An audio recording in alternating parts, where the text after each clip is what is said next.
commencer par ce qu'on appelle les étrangers. Seigneur, vous connaissez les étrangers. Commencer par Monseigneur Éric de Moulin-Beaufort, archevêque de Reims, président de la conférence des évêques de France. Monseigneur Christian Lembourg, évêque de Saint-Hyacinthe au Canada.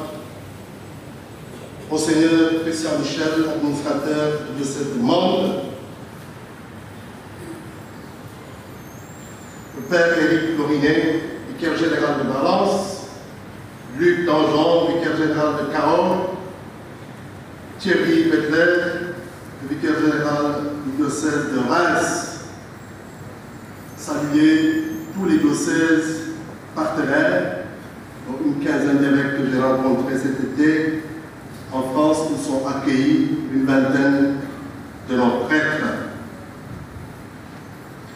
Je salue les autorités étatiques qui sont ici présentes. Monsieur Olivier Boucal, ministre de la fonction publique, Monsieur Guédiouf, gouverneur de la région de Tambacounda, Monsieur Georges Ananias Samansadi, président du conseil départemental de Ziguinchor, Monsieur Jibril Sanko, maire de la commune de Ziguinchor, Monsieur David Diata, maire de la commune de Kafountine,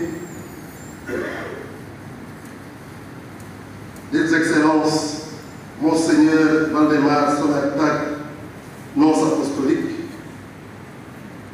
Son Excellence Monseigneur Paul Abel Mamba, président de la conférence des évêques, Son Excellence Monseigneur Jean-Pierre Bassem, évêque du diocèse de Kolda, Son Excellence Monseigneur André Gueye, diocèse de Thiès, Monseigneur Martin Boukartine, diocèse de Kaolack, Monseigneur Ernest Sambou, évêque émérite de Saint-Louis, Monseigneur Victor John, évêque de Nouakchott, Monseigneur José Lampratra, évêque de Bissau, Monseigneur Martin Cap, évêque émérite de Nouakchott, Monseigneur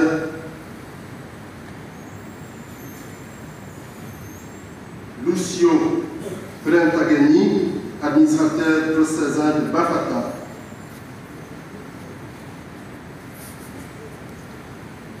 chers frères et sœurs en Christ, chers invités, vous tous qui êtes venus communier à notre joie, il existe dans la vie des peuples, tout comme dans celle des personnes, des moments exceptionnels qui marquent un tournant décisif. Et pour réaliser ces moments, le Seigneur, maître du temps et de l'histoire, passe toujours par ses humbles serviteurs dont la vie est destinée à être toute donnée. Il en est ainsi pour le peuple de Dieu aujourd'hui à Ziguinchor, qui poursuit le cours de l'histoire de son salut en accueillant le don d'un évêque en mon humble personne comme instrument pour poursuivre la réalisation du projet de Dieu sur nous. Avec moi, vous tous, chers diocésains, qui vivons ces temps, nous sommes les pauvres instruments par lesquels Dieu veut changer la vie ici. Nous devons tous refléter le visage de gens, Dieu fait grâce, des hommes et des femmes de frontières, de la limite, de la transition, comme nous y invite ce dimanche, qui clôt l'année liturgique et ouvre à une autre année à partir du dimanche prochain, premier dimanche de l'Avent. Je vous prépare à la venue du Messie.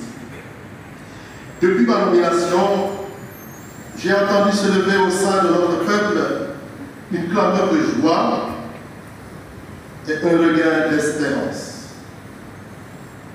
Et dans un cœur brillant et silencieux, je me disais comment répondre à la volonté de Dieu et à l'attente de ce peuple. La réponse adviendra jour après jour en écoutant dans toutes les circonstances, la voix du Seigneur, lire les signes du temps.